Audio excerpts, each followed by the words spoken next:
Salam kerahiman. Hari ini 13 Juni kita akan baca sama-sama dari 598 dan 697. Dalam nama Bapa dan Putra dan Roh Kudus. Amin. Kemuliaan kepada Allah di surga dan damai di bumi bagi orang yang berkenan kepadanya. Kami memuji Dikau, kami meluhurkan Dikau, kami menyembah Dikau, kami memuliakan Dikau, kami bersyukur kepadamu karena kemuliaan-Mu yang besar. Ya Tuhan Allah, Raja Surgawi, Allah Bapa yang Maha Kuasa. Ya Tuhan Yesus Kristus, Putra yang Tunggal. Ya Tuhan Allah, Anak Domba Allah, Putra Bapa. Engkau yang menghapus dosa dunia, kasihanilah kami. Engkau yang menghapus dosa dunia, kabulkanlah doa kami. Engkau yang duduk di sisi Bapa, kasihanilah kami. Karena hanya Engkaulah kudus, hanya Engkaulah Tuhan, hanya Engkaulah Maha Tinggi, ya Yesus Kristus, bersama dengan Roh Kudus dalam kemuliaan Allah Bapa. Amin. Dalam nama Bapa dan Putra dan Roh Kudus. Amin. 598 itu bicara tentang misinya Suster Faustina, tugasnya Suster Faustina. Oh, betapa berkobar-kobar keinginanku agar setiap jiwa memuji kerahiman-Mu. Berbahagialah jiwa yang menyerukan kerahiman Tuhan. Jiwa itu akan mengalami bahwa dirinya akan dibela oleh Tuhan sebagai kemuliaannya, seperti yang ia katakan. Dan siapa berani berperang melawan Allah? Hai semua jiwa, pujilah kerahiman Tuhan, dengan mengandalkan kerahimannya itu sepanjang hidupmu, khususnya pada saat kematianmu. Dan janganlah takut akan sesuatu pun, hai jiwa terkasih. Siapapun juga engkau, semakin besar dosa seseorang, semakin besar haknya untuk mendapat kerahiman Tuhan. Oh kebaikan yang tak terselami, Allah lah yang pertama-tama merunduk kepada pendosa. Oh Yesus, atas nama ribuan jiwa, aku ingin memuliakan kerahiman-Mu. Oh Yesusku, aku tahu dengan amat baik bahwa aku harus terus-menerus memberitahu jiwa-jiwa mengenai kebaikan-Mu, mengenai kerahiman-Mu yang tak terselami. 697. Yesus, Engkau tahu bahwa aku mencintai penderitaan dan ingin merenggut piala penderitaan sampai tetes terakhir. Tetapi naluriku merasakan sedikit rasa ngeri dan ketakutan. Namun dengan cepat harapanku pada kerahiman Allah yang tak terbatas bangkit kembali dengan seluruh kekuatannya, dan segala sesuatu yang lain harus menyingkir, seperti kabut sirna diterpa sinar matahari. Oh Yesus, begitu besarnya kebaikan-Mu. Kebaikan-Mu yang tak terbatas, yang sangat aku kenal, memampukan aku untuk menatap kematianku sendiri dengan tegar hati. Aku tahu bahwa tidak suatu pun akan terjadi padaku tanpa izin Allah.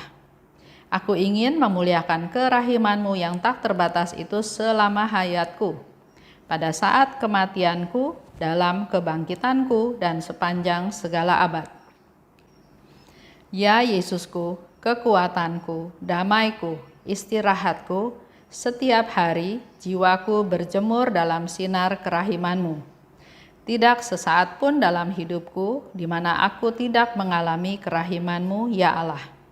Dalam seluruh hidupku, tidak suatu pun aku perhitungkan selain hanya kerahiman-Mu yang tak terbatas. Kerahiman-Mu lah benang penuntun hidupku. Ya Tuhan, jiwaku penuh dengan kerahiman Allah.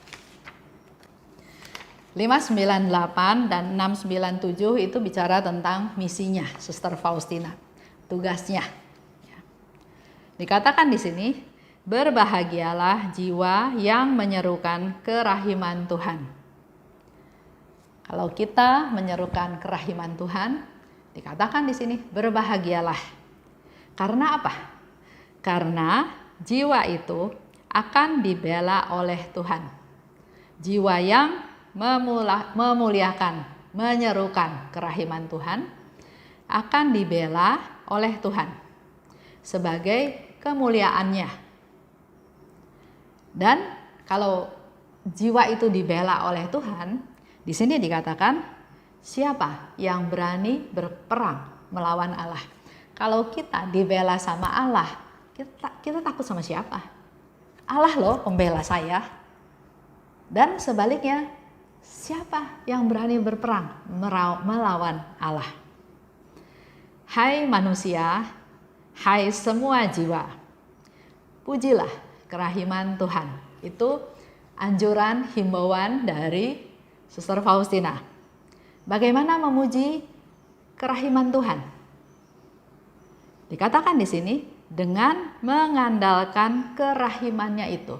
Dengan kita percaya akan kerahiman Tuhan, kita mengandalkan kerahiman Tuhan, kita sudah memuliakan Tuhan, kita sudah memuji Tuhan. Contoh ya, kita dihina. Seperti Yesus ditampar pipinya. Terus Yesus bilang, Yesus nggak bela diri, nggak bilang kenapa tampar saya atau mengelak. Nggak, cuma dia bilang begini, kenapa saya ditampar? Kalau saya salah, di mana salah saya? Dia cuma tanya seperti itu aja. Bahkan ada cerita yang lain dikatakan, kalau pipimu yang satu ditampar, kasihlah pipi yang lain. Menunjukkan kerahimannya Tuhan. Begitu pula dengan kita. Kalau kita disakiti, bukan kita balas dengan menyakiti dia lagi. Bukan kalau perlu balas lebih berat. Enggak. Kalau kita disakiti, kita terima. Kita ampuni dia. Dengan kita mengampuni dia, berarti kita sudah mengandalkan kerahimannya Tuhan untuk mengampuni dia. Artinya kita sudah memuliakan kerahiman Tuhan. Ya, di sini dikatakannya seperti itu. Pujilah kerahiman Tuhan. Pujilah kerahiman Tuhan. Bagaimana caranya? Dengan mengandalkan kerahimannya itu. Bukan sekali-sekali, Suster Faustina ajarkan, sepanjang hidupmu. Khususnya pada saat kematianmu. Saya cerita ya, ada satu ibu, dia kena stroke. Sekarang kondisinya koma, nggak tahu sadar atau nggak sadar, tapi sudah bertahun-tahun. Kemudian saya tanya ke anggota keluarganya, coba didoakan, mungkin juga dibisikkan, barangkali masih ada yang dia pegang ya, marah, dendam dengan siapa misalnya ya. Karena nanti baca juga di diary ya, orang-orang yang sedang sekarat, orang-orang yang seperti itu, kemampuan pendengaran rohaninya itu lebih kuat daripada pendengaran fisiknya. Ya pernah waktu seminar ya, satu Romo bilang, kalau kita nengok orang sakit yang sedang sekarat, jangan pikir kita ngomong dia nggak denger loh. Walaupun dia dalam keadaan koma atau apa, pendengaran rohaninya itu dia bisa tahu bagaimana perasaan kita terhadap dia. Dalam hati, syukur loh akhirnya sekarat juga. Dia tahu. Atau kita sungguh-sungguh sedih, sungguh-sungguh kasihan, walaupun nggak kita ungkapkan, dia tahu. Nah jadi saya bilang, coba bisikan ke ibu tersebut, mungkin masih ada yang dia pegang, dia simpan.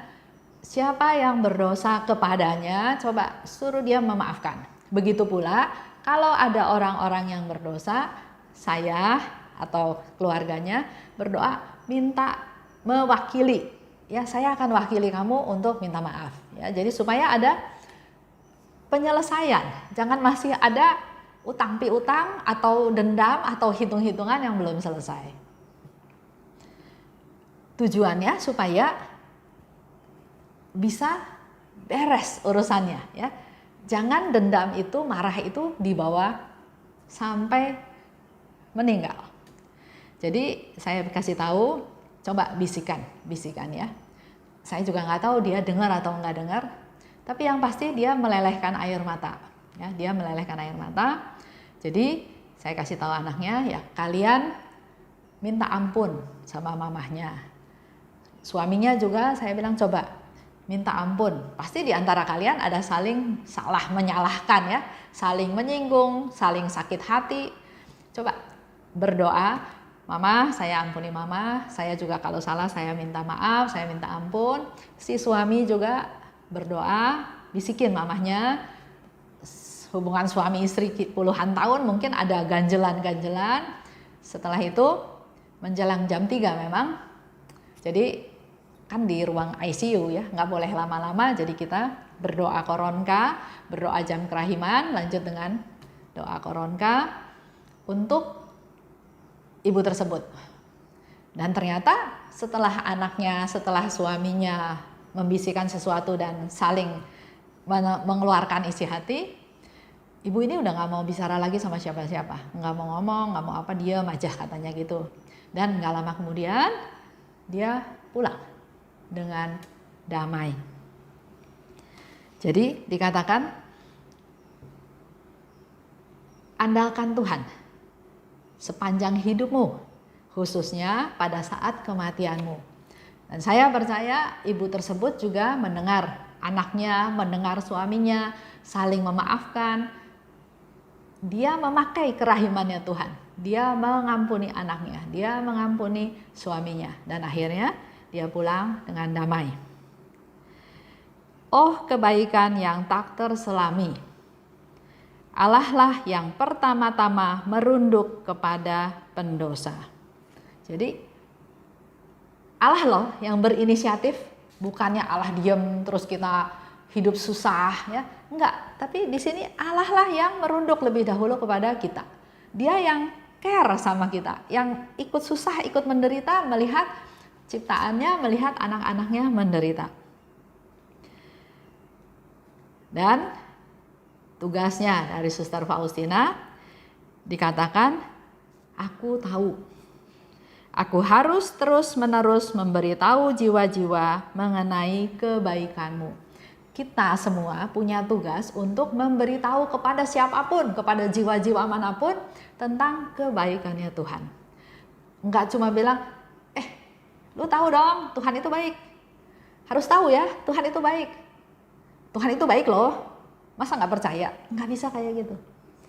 Kebaikan Tuhan itu harus nyata, bisa dirasakan, bisa diterima oleh orang yang mau kita informasikan tentang Tuhan itu baik.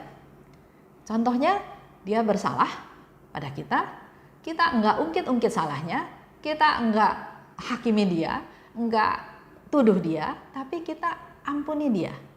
Dengan seperti itu, dia merasakan kerahiman Tuhan. Dia merasakan bahwa Esther ini dulu nggak kayak gitu. Tapi kalau dia bisa seperti itu, pasti Tuhan yang rubah dia. Oh iya, Tuhan itu baik. Jadi sampai bisa kesimpulannya seperti itu. Ya. Dan Suster Faustina katakan, mewartakan kebaikan Tuhan itu bukan hanya ke orang-orang pilihan. Oh, sama yang ini saya baik, sama yang itu saya nggak mau baik. Enggak. Tapi dimanapun, kapanpun, dengan siapapun. Wartakan kerahiman Tuhan, wartakan bahwa Tuhan itu baik. Ya.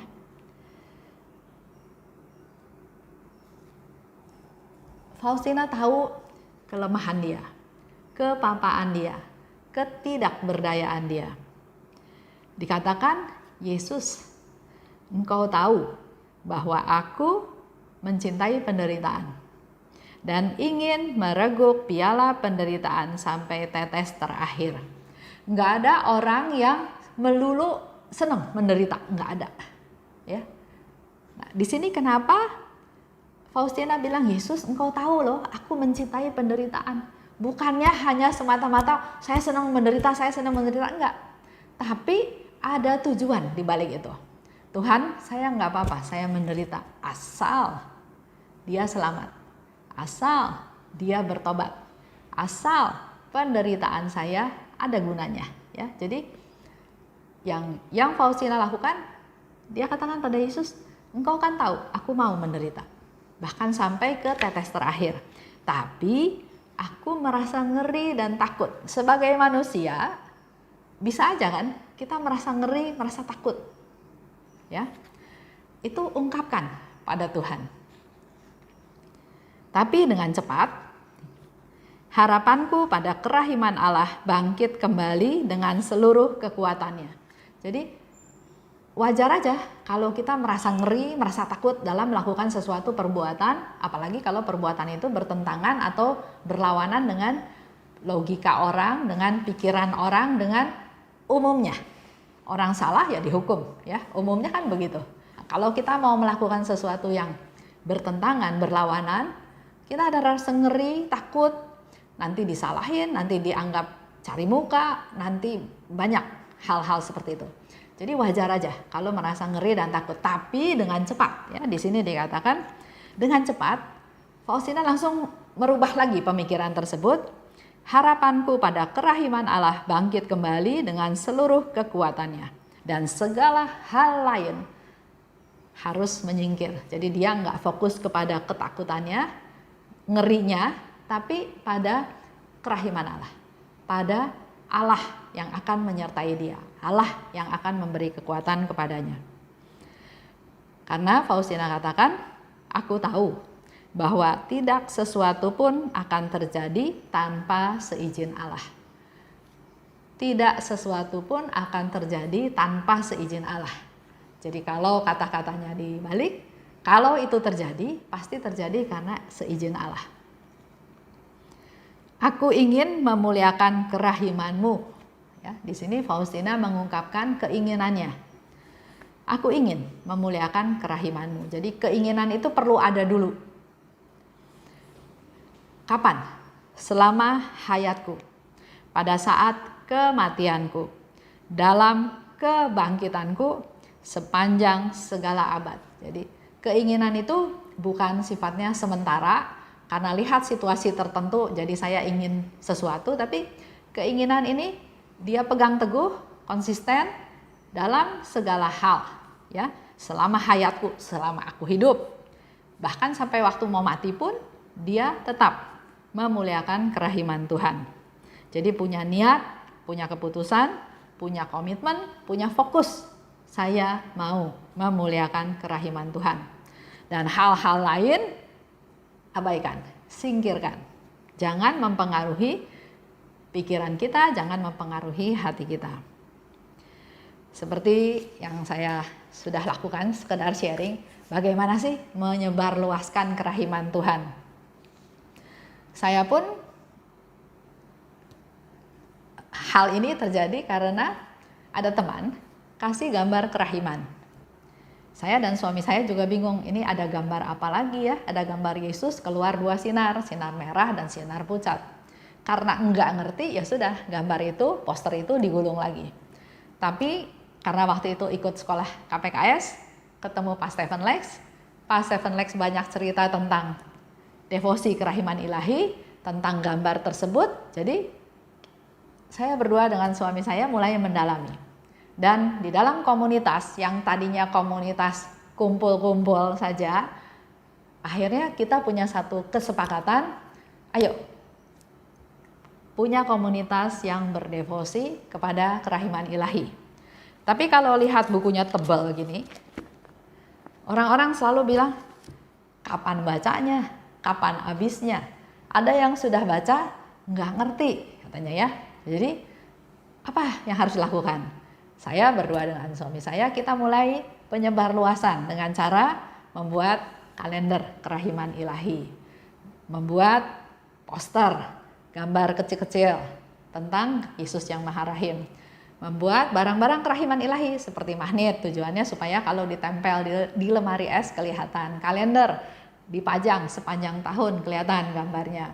Bahkan supaya orang mau baca, saya bikin CD lagu. Tujuannya supaya mendengarkan lagu tersebut, ada keinginan lebih lanjut untuk membaca diary. Dan syukur pada Tuhan, dengan adanya COVID-19 ini, jadi ada kesempatan untuk bercerita tentang diary Faustina setiap hari.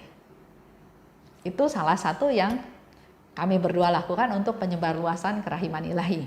Semoga Bapak Ibu juga tergerak untuk bagaimana melakukan penyebaran tersebut supaya semakin banyak orang mengenal akan kerahiman Tuhan. Itu aja yang saya mau jelaskan, yang saya mau ceritakan hari ini. Kita masuk ke doa penutup ya.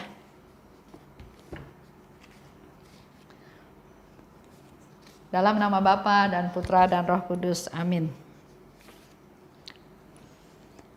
Terima kasih Bapak atas pengajaran pada hari ini, di mana kami boleh tahu misi tugas yang dilakukan oleh Suster Faustina selama ada di dunia ini, dan kata-katanya menguatkan kami. Berbahagialah mereka yang menyebarluaskan kerahiman Tuhan, yang mengandalkan kerahiman Tuhan, yang memuliakan kerahiman Tuhan dengan mengandalkan kerahimannya itu. Pakailah kami Tuhan, agar dalam hidup kami sehari-hari kami dimampukan untuk mewartakan, menyebarluaskan kerahiman-Mu, supaya semakin banyak orang bisa mengenal kerahiman-Mu, merasakan, mengalaminya, dan suatu saat nanti mereka juga akan menjadi rasul-rasul kerahiman-Mu yang mewartakan kebaikan-Mu sampai ke seluruh dunia. Suster Faustina, Santa Faustina, doakanlah kami. Amin.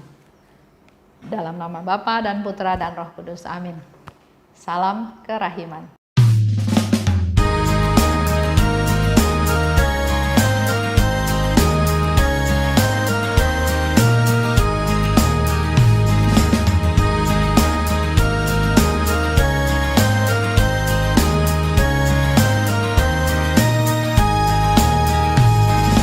Berbahagialah jiwa yang menyerukan kerahiman Tuhan. Jiwa itu akan dibela oleh Tuhan sebagai kemuliaan-Nya. Pujilah kerahiman Tuhan dengan mengandalkan kerahiman-Nya itu. Pujilah kerahiman Tuhan sepanjang hidupmu. Pujilah kerahiman Tuhan dengan mengandalkan kerahiman-Nya itu. Pujilah kerahiman Tuhan sepanjang hidupmu.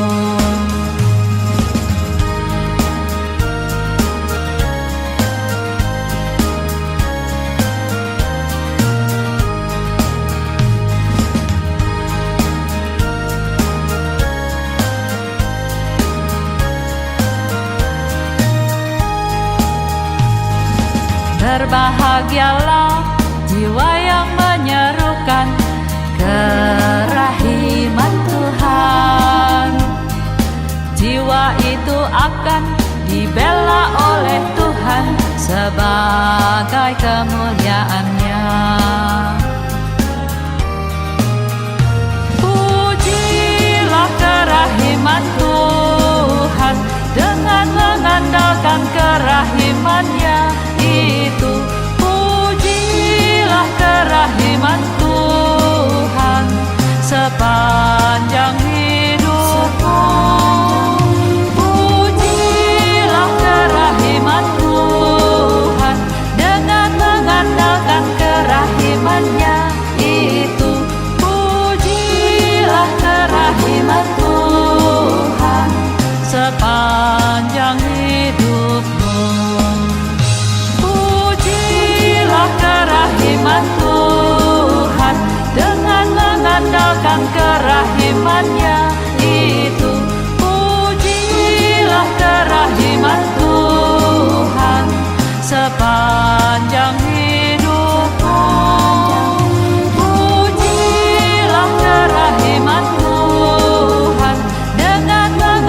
akan kerahiman-Nya itu. Pujilah kerahiman Tuhan.